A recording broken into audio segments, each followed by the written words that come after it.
Ito pa rin tayo sa LTE Love, Tony Pedro, everything live na live mula sa Barangay Tambo dito sa Parañaque. Love. Ngayong umaga, samahan kami kilalanin ng isang kabarangay na matagal lang nagtitinda ng mani, nilagang mani at mais dahil dito nakilala niya ang kanyang asawa at naitaguyod rin ang kanilang pamilya. Kilalanin natin si Tatay Fermino Bituara! Good morning, Tatay! Wow, sarap naman Uy, yan. bagong luto!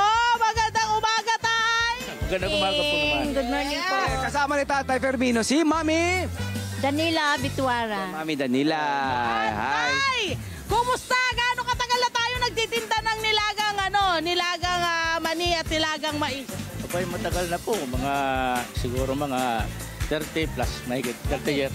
Curious ako dito eh. Ano ang sikreto ng masarap na nilagang Ayan, mani pakita at nga natin nilagang itong masarap na mais na to. Kaya ito, tingnan nyo to. Kita mga tatay, tingnan mo naman niya, ilabas natin. Sarap po. Kailangan sariwa, ang mais na bibilihin mo, sariwa bagong pitas, maging sa mani. Pati itong mani, ano? Itong mani. Luto ang paglaga. Mani, oh, Kailangan napaka... luto siya. Oh, yan ang ito ko. Kasi may mga mani, minsan kuya, na walang mga laman. Okay? Paano nyo nalalaman na ang mani ay maganda? Sa kulay, maputi siya, at saka pag pinisil mo, matigas. Ah, saka pag yung pinisil- kapag kami nagtitinda na yan, bago namin itinda, tinatanggal namin yung walang laman. Iniisa-isa nyo pa yan? Yeah, siyempre. Pinipilian po namin ang mani kasi marami pong mga sira, mga butas-butas. Kasi Okay, balita. Magkano po ang bentahan po ninyo? Opo, magkano to? Umpisa natin dito sa mani. Mani muna, Nay. Magkano? isang takal may tag-10. 20 isang takal, may tag-10. Opo. Ayan, sa mais po, Sa mais, Tay, magkano? 35 po ang isang piraso. Ilang peraso po ang inyong niluluto sa araw-araw na mga mais? 5 po. 10. At samantalang ilang kilo po sa mani po na nilaga? Siya po ang bumibili, sir, sa palengke. Ay, Kaya blaklak siya man. po ang nakakaalam po. 12 kilos po.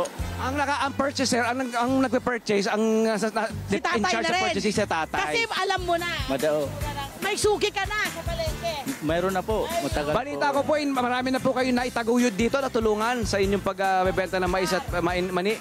Marami na, sir. Sige, sinanay muna, friend. Yung kasi okay naman ang pagbibenta ng mais at saka mani. Kasi yan ang po ang nagustuhan niyang hanap buhay, sir. At Kayo tayo, bukod sa sinabi na ano yung mga naipundar nyo dito sa inyong pagbebenta ng mais? Siguro ang masasabi kong naipundar ko yung napalagay ko yung mga anak ko. Tapos yung bahay ko. May bahay na siya rito. Bato na.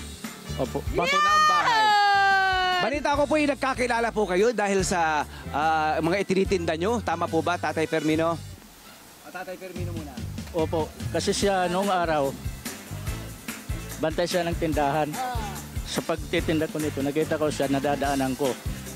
Eh ito, pag uwi ko naman, pauwi na ako, dinadaanan ko siya, nag-order ako ng kunyari kape. Tapos, Kunwari, kape. Dati nagtitinda ko sa domestic sa gabi lang kape ang taxi driver po ang umiinom ng kape, tinapay, mga candy. Sinanay nagkukwento ngayon. Sinanay nagkukwento. Dumadaan-daan po to, sir. Tapos ngayon, paulit-ulit. Yun, tapos nagkakape na, nagkikwentuhan kami. Yun po ang saysay namin ng buhay. Ang galing. What a beautiful kwento na kanilang story. buhay. Ganda. Yung mani at mais ang nagpakilala sa Nagbuklod kanilang sa kanila. dalawa. Hi! Sumalama! Sana profile! Mga Kanet 25. This is Love and New Verbo. For more love, Tunipet, and Arafang updates, just click the subscribe button and follow us on our Net25 social media pages at Net25 TV and Net25 Entertainment Facebook. See ya. I love ya.